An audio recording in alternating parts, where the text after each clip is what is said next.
अस्सलाम वालेकुम जी, की हाल चाल जे ठीक हो? उम्मीद करना सारे ठीक हो। ਉਹਦੇ ਤੇ ਦਾਨਾ ਵਾਇਰਲ ਲੱਭ ਗਿਆ ਸਾਨੂੰ ਫੇਰ। ਅੱਜ ਅਸੀਂ ਲੈਣ ਲੱਗੇ ਜਨਾਬ ਸੀਨੇ ਦਾ ਗੋਸ਼ਤ ਤੇ ਤੁਹਾਨੂੰ ਵਿਖਾਈਏ ਕਿ ਫਰੈਸ਼ ਗੋਸ਼ਤ ਦੀ ਕੀ ਪਹਿਚਾਣ ਆ। ਵੇਖੋ ਕੋਈ ਪਾਣੀ ਨਹੀਂ ਜੇ, ਖੁਸ਼ਕ ਬਿਲਕੁਲ।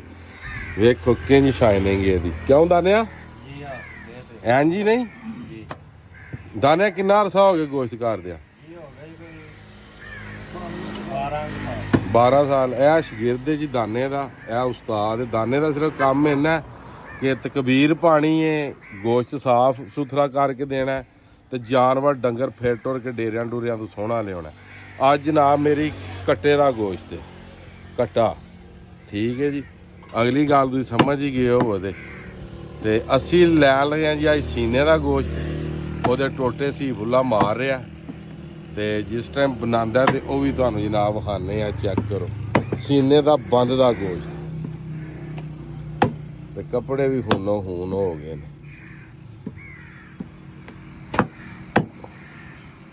ਇਹ ਚੈੱਕ ਕਰੋ ਜਨਾਬ, ਬੋਟੀ ਵੀ ਤੁਸੀਂ ਚੈੱਕ ਕਰਨੀ ਹੈ ਤੇ ਗੋਸ਼ਤ ਵੀ ਵੇਖੋ ਜੀ ਨਾ। ਇਹ ਜੀ ਅਸਲ ਫੱਟੇ ਦਾ ਗੋਸ਼ਤ।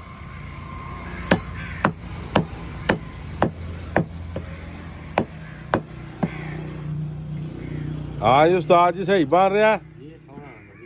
अच्छा सरगी का इन्होंने आके गए हाँ जी मैं शहर हूँ आया। चेक करो, वाह भाई वाह, सुभान अल्लाह। दाने उदों जो तेरी दुकान दे मक्खियां बनियां है दाना टोके वाली सरकार। सही गल है, टोके वाली सरकार, दाना टोके वाली सरकार।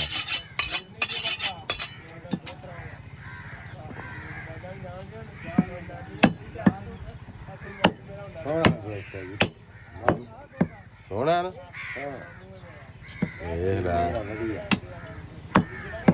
मुरकनियां हड्डियां है।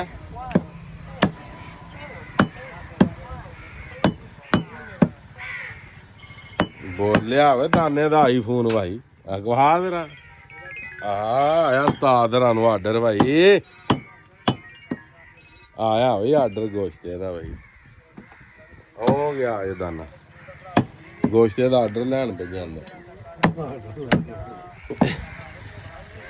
किन्ने मन का आ गया आर्डर?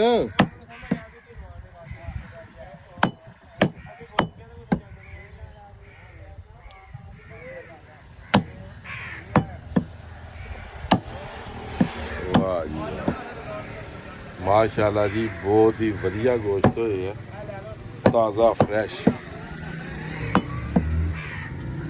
क्या आ गया जी दाना? हाँ दनान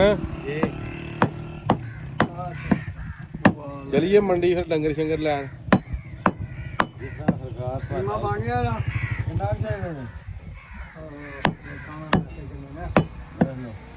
लो जी गोश्त हो गया तैयार तो इंशाअल्लाह ताला तुहानू फिर जिहड़ा ना दस्सांगे की सूरत हाल ते मजीद जनाब वेख लो। मर जा।